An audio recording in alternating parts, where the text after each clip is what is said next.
Thank you so much.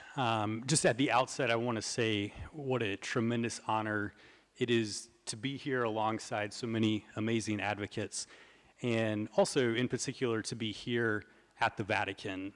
I know many of us come to this work for different reasons, but for me it very much comes as an extension of my Christian faith. I believe that as a Christian I'm called to model the life of Christ, whose purpose was to restore a broken and hurting world.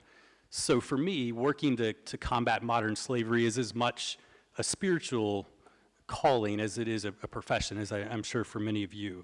And so I can't think of a more appropriate place than this to discuss how we can better assist trafficking victims. So I'm the Senior Associate for Policy and Government Relations at Humanity United, and we are a foundation dedicated to bringing new approaches to global problems, including modern slavery, problems that have long been considered intractable and unsolvable. One of our core beliefs, and the key theme of what I'd like to briefly share today, is this: when humanity is united, we can act together to create a powerful force for human dignity. Combating human trafficking demands collaboration and partnership across civil society, government, industry, and survivor communities.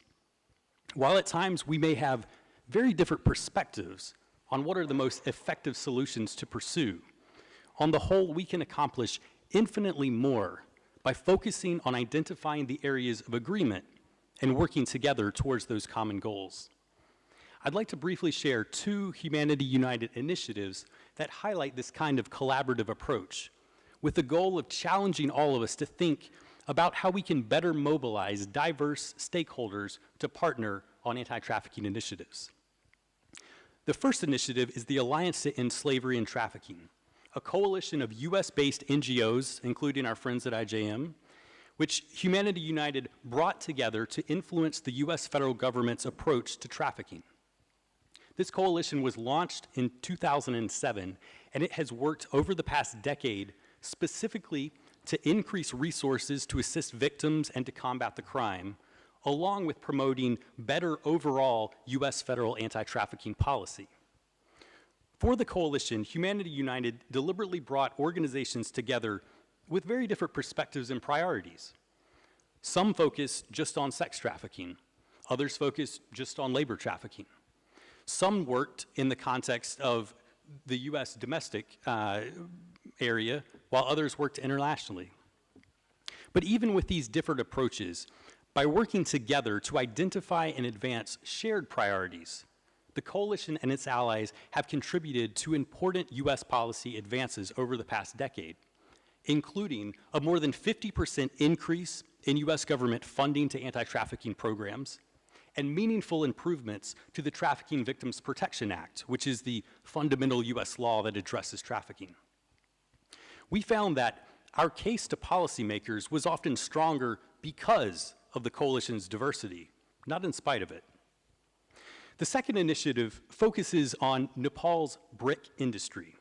The program, which is called Better Brick Nepal, aims to improve business practices and labor standards within the Nepali brick industry, with the goal of reducing forced labor and debt bondage in that sector. The brick industry in Nepal employs approximately 250,000 people, roughly a quarter of whom are underage children. Many of these brick workers face extremely harsh living and working conditions and are either being trafficked or are quite vulnerable to being trafficked. The Better Brick Nepal initiative is working to address these challenges on three fronts. First, we are working with the businesses in the brick industry to incentivize them to eliminate the trafficking and exploitation of their workers. Now, while that may seem like an unlikely partnership, we are actually seeing a growing number of these businesses who do in fact want to implement ethical production standards. And so we are helping to equip them with the tools necessary to make that a reality. We are providing technical assistance to those businesses that are taking concrete steps to change in order to strengthen their competitiveness and to help them market their products. Second, we are working with consumers to create a market preference for those bricks made free of forced labor. There are now almost 100 million Nepali bricks made without child labor on the market, and we are working to steer consumers towards those bricks. Establishing a strong market for that product will help create an additional leverage point that we can then use as we push to eliminate all forced labor from this industry. And third, we are working with the workers and their families to strengthen their individual financial situations so that they are less vulnerable to predatory loans that often result in bonded labor. The Alliance to End Slavery and Trafficking and Better Brick Nepal are just two examples of how Humanity United is supporting collaborative networks to combat trafficking and to assist victims. While they each focus on very different parts of the problem, the common thread is that by having diverse actors working towards one common goal, we can create the powerful force needed for change. Thank you for the opportunity to share a little of our work, and I look forward to the discussion.